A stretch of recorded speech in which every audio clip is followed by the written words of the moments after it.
It started with a voicemail that nobody expected. Ethan listened to it 3 times, sitting alone in his car outside the diner where he worked the night shift. The message was from his younger brother, Marcus. The voice was calm, almost too calm, like someone speaking after they had already made peace with a decision.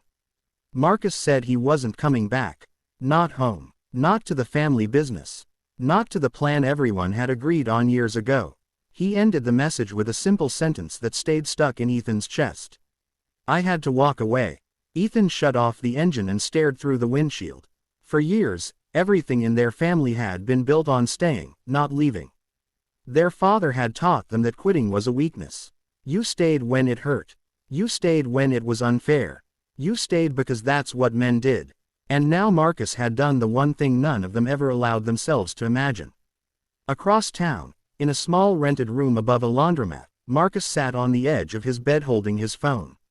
He hadn't blocked anyone. He hadn't disappeared. He just stopped chasing expectations that felt like chains. For months, he had tried to convince himself that staying was the right thing. Staying at the firm their uncle helped him get into.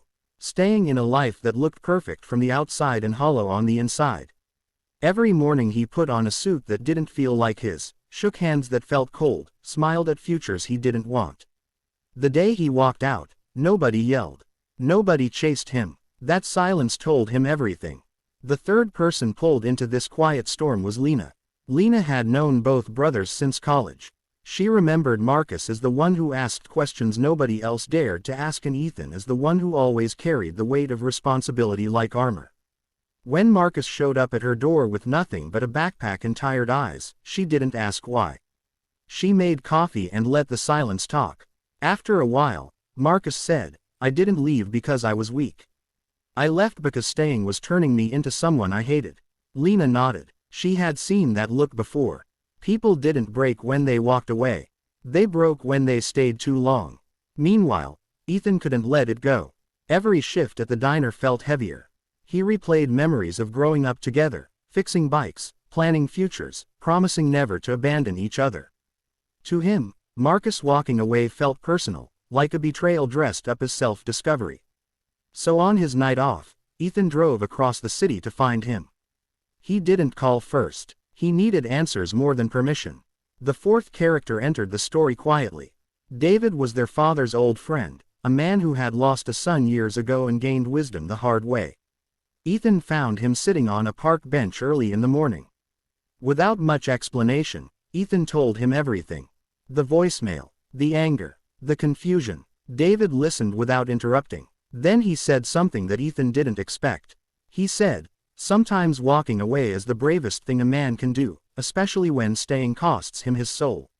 Those words followed Ethan when he finally stood in front of Marcus later that evening.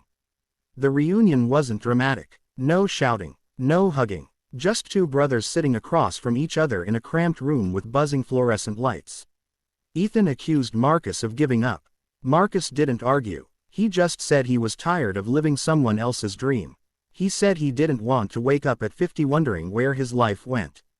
He said walking away wasn't about running. It was about choosing. Something shifted then. Ethan realized that Marcus hadn't walked away from family.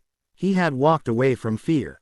From a script written by people who never asked what he wanted. Ethan thought about his own life. The job he hated. The responsibilities he accepted without question. The version of strength he had inherited without examining. For the first time, he wondered if staying had always been courage or just habit. Weeks passed. Marcus found work that paid less but let him breathe. Lena watched him slowly come back to life.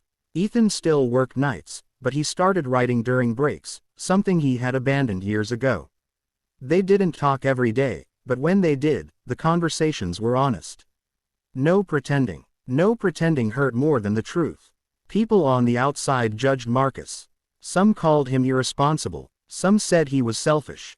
But none of them saw the nights he lay awake questioning himself, or the mornings he chose uncertainty over comfort. None of them understood that sometimes the cost of staying is higher than the risk of leaving. In the end, the story wasn't about a brother who walked away. It was about a brother who chose himself, and another who learned that love doesn't always mean holding on. Sometimes it means stepping aside and letting someone become who they were meant to be. And that quiet decision changed all of them forever.